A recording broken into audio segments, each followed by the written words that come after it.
Subject: Captain Young. Species: human. Description: mammalian humanoid, no tail. 6'2", 1.87 meter average height. 185 pounds, 84 kilogram average weight. 170-year life expectancy. Ship: USS Liberty. Location: Alpha Centauri. Last night I had received word that the fleets had finished mustering, so I woke up extra early just in case we got orders to jump. We did not. Instead we were told to wait and not told why. There'd been no word of another assault on Sol. There'd been no word of another fleet joining us. We were seemingly sitting on our asses for no good reason. The uneducated may believe this to be a good thing. Time for rest is always a blessing, they think. Those with experience know otherwise. Time for rest means there's nothing to do, and nothing to do in a war can be a very bad thing. It can mean that the enemy has successfully hidden themselves, and are building up their strength to hit you when you least expect it. It can mean that your commanders are getting cold feet. It could mean a ceasefire. Or, and this is most likely the case in this particular situation, it can mean that something very wrong has happened, very far up the chain. A glance at my bridge crew told me they were thinking the same thing. A shaking leg, a ring being played with, hands in the ready position, but eyes staring into the middle distance. They're nervous, and as far as I'm concerned, they've got a reason to be. An unexpected rest is bad luck. A chime from my comms terminal almost made me jump. To Captain Young, from Omega. Enclosed is a software patch for your FTLD. Apply immediately. Attachment: FTLDV 931989 freefree.exe. Johnson, I'm sending you a software patch for the FTLD. Apply it, I ordered. Aye aye, sir, Navigation Officer Lieutenant Johnson replied. My XO, Commander Ying, turned to me and asked, What's the patch for, sir? The stars have not seen fit to provide me with an explanation, I responded, referring to the Admiralty. Neither has the damned AI.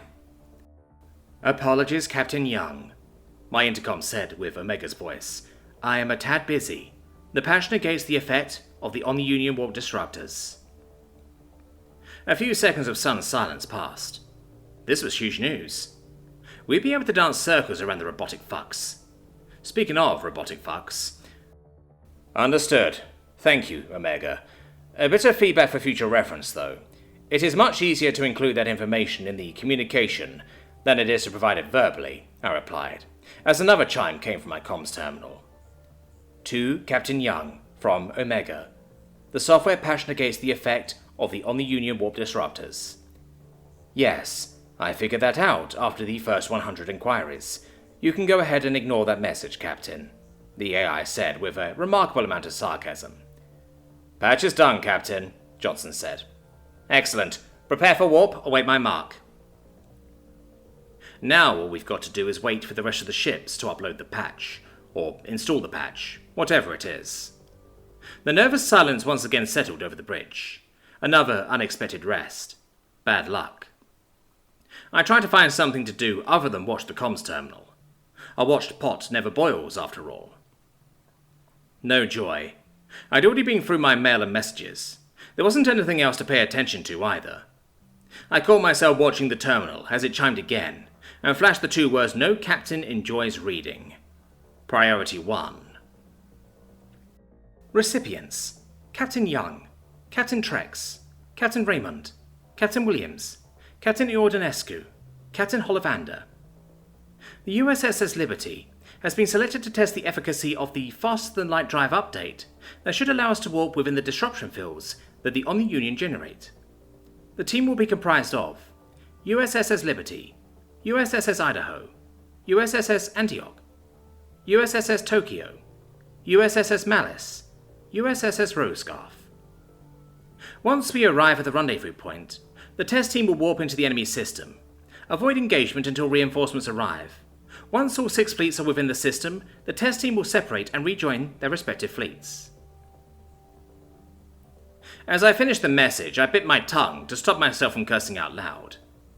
Nothing kills morale faster than hearing your captain swear up a storm. Well, being selected as a test subject in what could be a very fatal experiment might. I stood up and prepared myself for the announcement I now had to make. Attention! We are being selected as part of a strike team to test the efficacy of the FTLD patch. Our orders are to warp in formation with 5 other vessels, while avoiding engagement until we are reinforced by the rest of the fleet, I said. A grin formed on my face as an idea occurred to me. I turned to my XO and asked, Ying, what's our count? 223 corvettes, 118 frigates, 52 destroyers, and 7 cruisers, sir. 7 cruisers. The ships in question had belonged to the Gaunt insurrectionists, who had built them after capturing a system with shipyards. They modelled the design after the US cruiser, and quickly found out why the US had stopped making them. Cruisers are larger than destroyers, but much smaller than a battleship. So much smaller that they cannot be fitted with the same shield system or reactor network as a battleship, which means that while they pack a punch, they've got a glass jaw, unlike a battleship. A US battleship, at least. Well, I'm certain that the OU has at least one battleship in the system that we're headed to, don't you think? I asked, my grin getting wider. Oh yes, Captain, I should think so. Ying grinned right back. And we seem to have the advantage of their ship schematics, don't we? We do indeed, sir. I turned to address the rest of my bridge crew. Once upon a time, it was impossible for a destroyer like the Liberty to take down a battleship. The ships on this side of space are built just too damn good. We never even make it past their shields, let alone the literal tons of armor plating. I took a step forward. I once believed we'd never get the chance to down one. That changed when I saw the schematics that Intel got for the OU ships. Their battleships are smaller than ours, less armored than ours, and have weaker shields than ours. I tell you, my lovely crew, ever since I saw that Intel file, I've been inspired. I spread my hands and grinned like a madman. I have a dream. A dream of glory the likes of which no other destroyer has the balls to grasp. A dream of a challenge the likes of which we may never see again. The crew was on the edge of their seat, smiling wide, and waiting for me to say it. My dream is to kill a battleship. This test is a perfect opportunity, don't you think? Yes, sir. We'll have to move fast. We'll warp in formation with the other ships, and then walk to the nearest enemy battleship once our weapons charge. I'll take full responsibility, and the Liberty will get her battleship kill, I said, putting my hands behind my back. Aye, aye, sir. I would enjoy helping with your dreams, sir, Omega's voice said from my intercom. Negative, Omega. The kill is ours and ours alone. You'll have to find another destroyer to joyride on to get yourself a battleship. Get your electronic gas in that little black box in the drop bay, and hold on tight. Aye, aye, sir, Omega said in a distinctly neutral tone. It may seem unfair, but I've never liked our dependence on machines to do our thinking for us, especially when it comes to combat. I could tell that Omega didn't wholly disagree with my decision, because technically it outranks me, and could have ordered me to allow its assistance, or told on me to the Admiralty. The mood on the bridge had changed drastically. The pungent air of nervousness had been replaced with the sweet smell of anticipatory impatience. Legs were still pumping, and people were still fidgeting, but it was maniacally instead of listlessly. A certain unique ping sounded. The USSS Needhog. A few of my senior officers turned to look at me. They are up for captains soon, so I had taken the liberty of briefing them on the sound. I gave them a grin, which they returned. Gotta give it to the US, they know how to throw a party. A whistle came over the TACCOM, and Admiral Archibald's voice soon followed. Now hear this. Second Fleet, prepare to warp on my mark. Prepare to warp, sir, Johnson said. Excellent. Warp on the mark, I replied. Mark. The slight lurch and soft tingle of warp enveloped me, as I once again took my seat. Prepare to form up once we exit warp, I ordered. Aye, sir. I pulled up the tag map as we exited warp, and watched as we took our position. The other ships were along shortly. Power weapon, sir? No, not yet. We don't want to tip our hand. The tag map showed 4,203 ships. They didn't appear to be in any particular formation. I scanned for a nice, isolated battleship. A small bit of dread entered my stomach, as I noticed the enemy warp disruptors were active all over the system. An objective marker popped up on the screen. Prepare to warp. Preparing to warp, aye sir, Johnson said. I zoomed in on the objective and nearly jumped with joy. A battleship, isolated from the rest of their ships and with a clear line of sight on where we would be jumping. Command had overlooked it, and I wasn't about to correct them. We've got one. Relaying coordinates. I want to warp to the objective, go weapons hot, and warp to this battleship's stern keel, I ordered. A dig shot, sir? Ying asked with a laugh. As my grandmother used to say, if they're above your weight class, go for the grapes. She lived to be 400 years old, so I assume she knew what she was talking about, I replied. We'll need to be fast. Don't want them stealing our joy. Ready for warp, sir. Synchronize and warp on the mark, I ordered. Aye, sir. Awaiting mark, Johnson answered. I didn't get to call the shots on this one. That job went to Captain Trex of the USSS Idaho. Just as well. If the squad leader went running off, the rest of the squad would be obligated to follow. If I go running off, on the other hand, Trex won't know what to do and will have to make a decision, which will buy me time to get my battleship kill. We've got to make it look justified, as if we spotted the battleship after our warp. Wait for 1 second after we exit warp before charging the guns, then initiate our own warp. Once we're onto the battleship, open up with, "Warping, sir," Johnson said. "Fuck it, on the fly then. Remember, 1 second after we exit warp. It should take at least that long for the battleship to spot us." Aye, sir. We exited warp in formation with the other 5 destroyers. It only took a quarter charge of the FTLD to jump this distance, so we had plenty of juice for an additional warp. 1 second ticked by, and our weapons began to charge. "Let's go," I ordered. Entering warp. We exited warp in the perfect position to gut the battleship. Hell, we could probably cut the thing in half at this range if we really wanted to. But we had to be quick, so we were playing poke the reactor. "Chain guns, fire!" I ordered quickly, feeling the adrenaline surge in my veins. "Chain guns, fire! Aye, sir." I flicked on the forward cameras to watch the sabot rounds fly out of our chain guns at 8,000 rounds per minute. Special cooling systems and exposure to space kept them from melting. Each round slammed into the battleship's shield, weakening it millisecond by millisecond. "Max ready, sir. Just a bit more."